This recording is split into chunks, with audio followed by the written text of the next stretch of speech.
Imagine, tu es en couple, tout semble normal, tout semble aller à peu près bien, et pourtant, elle réagit fort. Elle pleure vite, elle s'inquiète pour un rien, elle panique quand tu changes juste un détail. Et tu te demandes, mais pourquoi ma copine est aussi instable émotionnellement? Est-ce que c'est moi? Est-ce que c'est elle? Est-ce que c'est normal? Et si je te disais que la plupart des hommes ne comprennent pas ce qui se joue réellement derrière ces réactions? Qu'il ne s'agit ni de folie, ni de caprice, ni d'un problème de personnalité, mais d'une mécanique émotionnelle beaucoup plus profonde, culturelle, relationnelle, psychologique, que personne ne t'a jamais expliqué.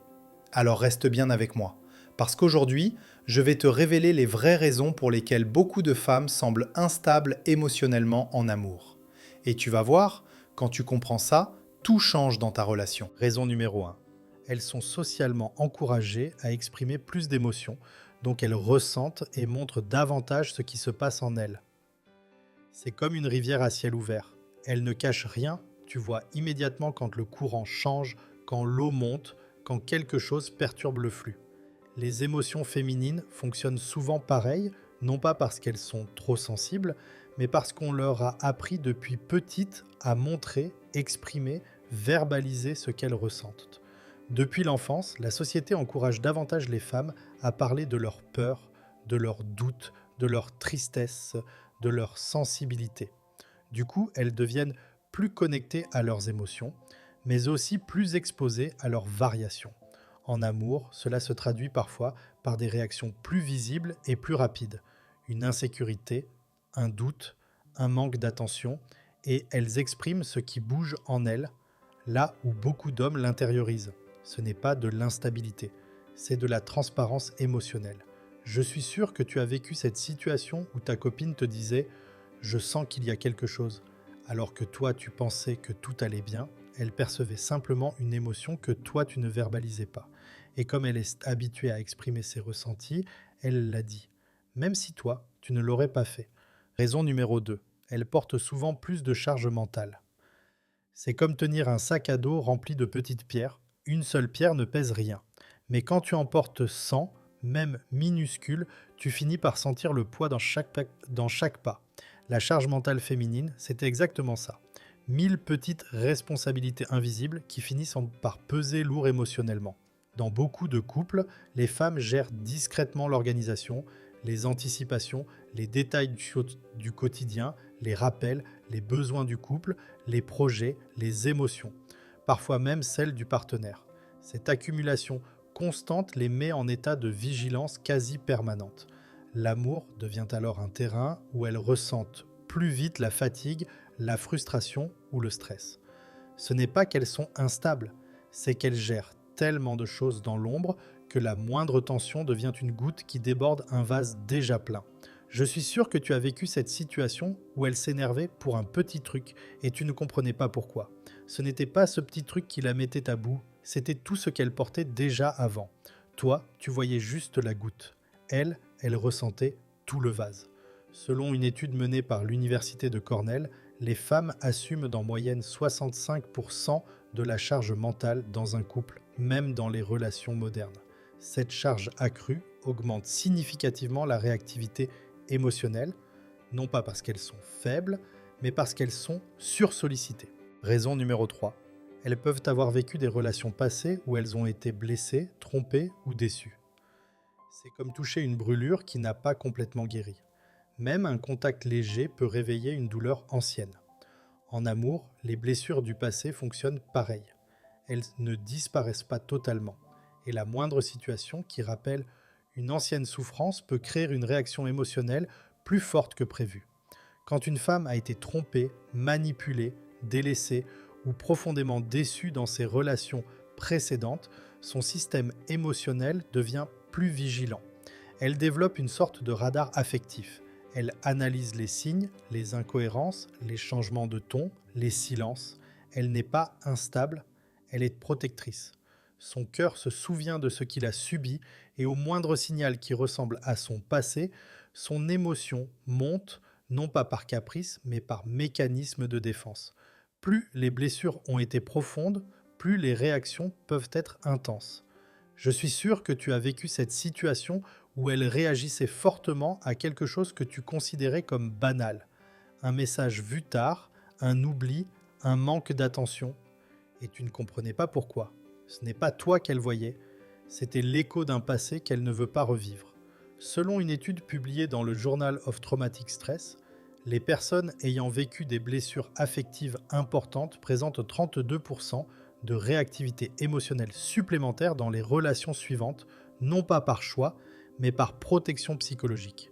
Les réactions ne viennent pas de toi, mais de ce qu'elle a déjà survécu. Raison numéro 4. Elles ont parfois un attachement anxieux lié à leur histoire personnelle. C'est comme avoir une alarme de maison trop sensible. Elle se déclenche au moindre bruit, même quand il n'y a aucun danger réel. L'attachement anxieux fonctionne exactement comme ça. Une hypervigilance affective qui transforme de petits signes en menaces potentielles. Un attachement anxieux vient souvent de l'enfance ou d'expériences où l'amour était instable, imprévisible ou conditionnel. Résultat, en amour, ces femmes ont peur d'être laissées, remplacées ou abandonnées. Le moindre changement dans ton ton, ton énergie, ta disponibilité peut réveiller cette anxiété. Elles ressentent plus fort, anticipent plus, doutent en plus, non pas parce qu'elles veulent compliquer la relation, mais parce que leur système affectif a appris qu'il devait se défendre en restant toujours en alerte. Je suis sûr que tu as vécu cette situation où un simple retard de réponse, une soirée où tu étais plus distant, ou un silence inattendu a provoqué chez elle une réaction disproportionnée. Ce n'était pas ton comportement qui posait problème, c'était la peur profonde activée derrière. Selon une étude de l'Université de Toronto, environ 20% des adultes présentent un attachement anxieux et ces personnes montrent jusqu'à 45% de réactivité émotionnelle en plus dans les relations amoureuses. Ce n'est pas un manque de maîtrise émotionnelle, c'est un héritage affectif qu'elles n'ont jamais choisi. Raison numéro 5, elles accordent beaucoup d'importance aux liens émotionnels. C'est comme tenir un fil précieux entre deux mains. Si tu tires trop fort, il casse. Si tu le relâches trop, il tombe. Pour beaucoup de femmes, ce fil, la connexion émotionnelle, est au cœur même de la relation. Et quand il semble se tendre ou se détendre, elles le ressentent immédiatement. Accorder une grande importance à la connexion émotionnelle signifie qu'elles perçoivent très vite les variations. Un changement de ton, une baisse d'attention, une distance, un silence, un manque d'affection. Là où certains hommes se concentrent d'abord sur les faits, les femmes, en moyenne, se connectent d'abord à l'émotion. Alors quand la connexion semble diminuer, même légèrement, leur système affectif se met en alerte. Ce n'est pas de l'instabilité, c'est leur manière d'aimer, de se lier, de se sécuriser. Plus la connexion est importante pour elles, plus elles réagissent quand elles semblent menacées. Je suis sûr que tu as vécu cette situation où tu étais juste fatigué ou distrait et elle a ressenti un changement dans ton énergie. Tu pensais que ce n'était rien, mais pour elle, c'était un signe que la connexion bougeait. Pas une crise, pas un reproche, juste une sensibilité accrue au lien. Selon une étude du Journal of Social and Personal Relationships, 78% des femmes considèrent la connexion émotionnelle comme le premier indicateur de sécurité dans un couple, contre 46% des hommes. Et la diminution perçue de ce lien augmente de 40% la réactivité émotionnelle. Autrement dit, si elle réagit fort, c'est souvent parce que le lien compte énormément pour elle. Raison numéro 6. Elles sont souvent plus sensibles aux variations dans le comportement ou l'énergie du partenaire. C'est comme sentir un changement de température avant même que la pièce ne refroidisse. Certaines personnes perçoivent les micro-variations avant tout le monde. Beaucoup de femmes possèdent cette sensibilité naturelle, pas magique, juste fine, aux détails émotionnels. Elles remarquent tout, une réponse un peu plus courte, un ton légèrement différent, un regard fuyant, une baisse d'enthousiasme, un message envoyé plus tard que d'habitude. Ce ne sont pas des délires ni de la paranoïa. C'est une capacité émotionnelle plus développée, nourrie par l'éducation, l'expérience et parfois l'hypervigilance. Comme elles lisent plus finement les signaux, elles réagissent plus vite, parfois trop vite, à la moindre variation. Ce n'est pas de l'instabilité, c'est de la perception aiguë. Je suis sûr que tu as vécu cette situation où tu pensais d'être normal, juste dans ta tête ou un peu fatigué, et elle te disait « il y a un truc qui va pas ». Toi-même, tu n'avais pas encore mis un mot dessus. Elle l'avait déjà senti dans ton énergie avant même que tu le réalises. Selon une étude de l'université de Cambridge, les femmes détectent les variations émotionnelles dans le comportement d'un partenaire 30% plus rapidement que les hommes, grâce à une plus grande sensibilité aux expressions faciales, au ton de la voix et au langage non verbal. Ce n'est pas une sensibilité excessive, c'est une sensibilité plus fine. Raison numéro 7. Elles peuvent se sentir responsables du bon fonctionnement du couple, ce qui crée de la pression. C'est comme essayer de maintenir une balançoire parfaitement équilibrée en permanence. Si tu te sens seul responsable de l'équilibre, chaque petit mouvement te fait paniquer. Beaucoup de femmes portent ce poids invisible, la croyance qu'elles doivent être celles qui font tenir la relation. Socialement, on leur répète, parfois sans le dire, qu'une femme doit savoir gérer l'harmonie, anticiper les problèmes, maintenir la communication, créer la connexion, calmer les tensions, soutenir émotionnellement, organiser, bref, être la gardienne de la relation. Cette pression crée un niveau d'implication affective plus élevé, mais aussi beaucoup plus d'anxiété. Et comme elles se sentent responsables du lien, la moindre tension peut être vécue comme un échec personnel, ce qui intensifie leur réaction. Ce n'est pas de l'instabilité, c'est le poids invisible qu'elles croient devoir porter. Je suis sûr que tu as vécu cette situation où, après une dispute, elles disaient des phrases comme « c'est ma faute »,« on va droit dans le mur »,« je fais tout pour que ça marche », alors que vous étiez deux dans le problème. Elle réagissait fort non pas parce qu'elle était fragile, mais parce qu'elle pensait devoir porter le couple sur ses épaules. Selon une étude publiée dans le Journal of Marriage and Family, 64% des femmes déclarent se sentir principalement responsables de maintenir la communication et l'équilibre émotionnel du couple, contre seulement 30 et 1% des hommes. Cette pression augmente de 42% la réactivité émotionnelle dans les moments de tension. En clair, quand on porte trop, on finit forcément par réagir plus. Raison numéro 8. Elles intériorisent parfois leur peur, puis les expriment de manière intense quand ça déborde. C'est comme une bouteille secouée à plusieurs reprises. Tant que le bouchon reste fermé, rien ne se voit. Mais quand tu l'ouvres enfin, tout jaillit d'un coup. Beaucoup de femmes fonctionnent ainsi émotionnellement. Elles retiennent, elles contiennent, elles encaissent. Jusqu'au moment où la pression devient trop forte. Elles intériorisent leur peur, peur de décevoir, peur d'être abandonnées, peur d'être trop, peur de ne pas être assez. Elles les gardent pour ne pas créer de conflit, pour ne pas déranger, pour préserver la relation. Mais à force de se taire, ces émotions s'accumulent. Et le jour où quelque chose réactive l'une de ces peurs, tout ressort d'un coup, parfois de manière intense, disproportionnée ou confuse. Ce n'est pas de l'instabilité, c'est un trop-plein émotionnel qui n'a jamais trouvé de sortie à temps. Je suis sûr que tu as vécu cette situation où elle explosait pour un détail, une phrase, un oubli, un changement minime, et tu te demandais pourquoi elle réagissait aussi fort. En réalité, elle ne réagissait pas à ce moment-là, mais à tout ce qu'elle avait gardé avant, silencieusement. Selon une étude menée par l'université de Yale, les personnes qui intériorisent leurs émotions sont 2,3 fois plus susceptibles d'avoir des réactions émotionnelles intenses au moment où la pression s'accumule. Ce phénomène touche particulièrement les femmes, car elles rapportent 40% plus de rétention émotionnelle dans le but d'éviter le conflit ou de préserver la relation. Autrement dit, ce n'est pas qu'elles réagissent trop, c'est qu'elles ont retenu trop longtemps. Raison numéro 9, elles manquent parfois de sécurité affective si le partenaire est incohérent, distant ou imprévisible. C'est comme marcher sur un sol qui bouge sous tes pieds. Un jour il est stable, le lendemain il s'effondre un peu. Alors forcément tu avances avec tension, vigilance et crainte. L'insécurité affective naît exactement de ce terrain instable. Quand un partenaire est distant un jour, attentionné le lendemain, flou dans ses intentions ou incohérent dans ses paroles et ses actions, cela crée un climat émotionnel imprévisible. Et pour beaucoup de femmes, la sécurité affective est le fondement de l'amour. Si ce socle vacille, elles ressentent immédiatement une montée de stress, de doute ou de peur. Le manque de constance active leur mécanisme de protection. Hyperanalyse, surréaction, besoin de clarification. Non pas parce qu'elles sont instables, mais parce que la relation l'est.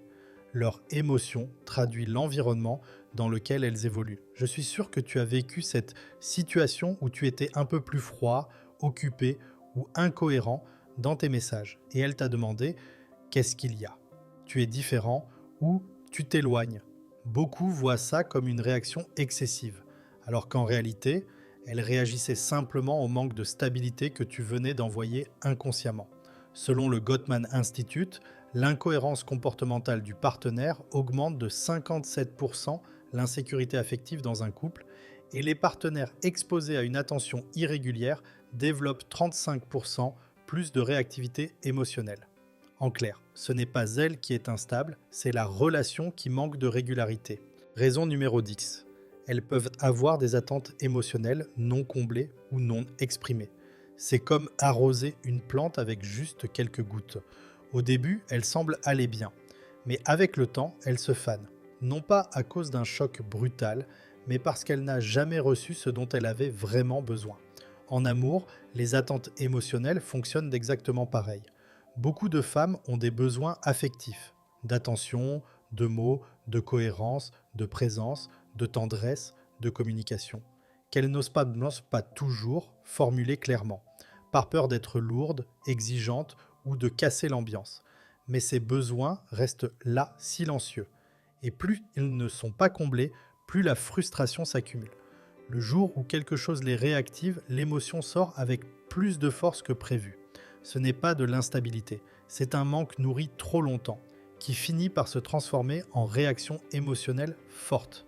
Je suis sûr que tu as vécu cette situation où elle explosait ou se refermait parce que tu ne fais jamais ça, ou tu n'es plus comme avant, alors que tu n'avais même pas remarqué que c'était important pour elle. En réalité, elle attendait quelque chose depuis longtemps, mais elle ne te l'avait jamais exprimé directement. Selon une étude de l'Université de Chicago, près de 60% des conflits relationnels proviennent de besoins émotionnels non exprimés et ces tensions entraînent 42% de réactivité émotionnelle supplémentaire chez les partenaires qui gardent leurs attentes pour eux. Autrement dit, ce n'est pas l'émotion qui est excessive, c'est le besoin qui était ignoré trop longtemps. Raison numéro 11, elles ressentent plus fortement l'incertitude. C'est comme avancer dans le brouillard. Quand tu ne vois pas clairement ce qu'il y a devant toi, chaque pas devient plus lourd, plus stressant, plus chargé d'émotions. Pour beaucoup de femmes, l'incertitude en amour crée exactement ce brouillard, sauf qu'elles le ressentent plus intensément. L'incertitude sur les intentions du partenaire, sur la direction de la relation, sur l'engagement, sur la régularité des comportements, tout cela active chez elles un besoin de clarté beaucoup plus prononcé. Elles ont été socialisées à analyser les dynamiques relationnelles, à anticiper les risques émotionnels et à chercher les signaux de stabilité. Alors quand quelque chose devient flou, moins de messages, un changement de ton, un comportement incohérent, une baisse d'effort, leur esprit s'emballe. Pas par immaturité, mais par instinct de protection. L'incertitude amplifie leur réactivité émotionnelle parce qu'elles attachent une grande importance à la sécurité affective. Je suis sûr que tu as vécu cette situation où tu étais juste un peu moins disponible ou moins démonstratif et elle est devenue nerveuse, inquiète ou plus émotive. Tu pensais que ce n'était rien, mais pour elle, chaque petite variation renforçait un climat d'incertitude. Ce n'était pas toi qu'elle craignait, mais le flou autour de ce que vous étiez en train de construire. Selon une étude de l'université d'Oxford, l'incertitude relationnelle augmente de 56% l'activité émotionnelle chez les femmes, car leur système affectif est plus sensible aux signaux de stabilité ou d'instabilité du partenaire. Autrement dit, leurs réactions ne sont pas irrationnelles, elles répondent à une absence de clarté. Et maintenant que tu comprends enfin ce qui se cache derrière ces réactions, la vraie question, c'est qu'est-ce que tu vas changer dans ta façon d'aimer, de rassurer ou de communiquer pour apaiser votre relation. Parce qu'au fond, l'instabilité émotionnelle n'est presque jamais un problème de tempérament. C'est un problème de contexte, de sécurité, de compréhension, de connexion. Demande-toi, quelle petite action, quelle nouvelle manière d'écouter ou de réagir pourrait transformer totalement la manière dont elle vit la relation avec toi. Parce que parfois, il suffit d'un ajustement de ta part pour éteindre des mois d'insécurité chez l'autre. Et si tu veux aller encore plus loin, comprendre encore mieux l'amour, les émotions et la psychologie des relations, abonne-toi à cette chaîne.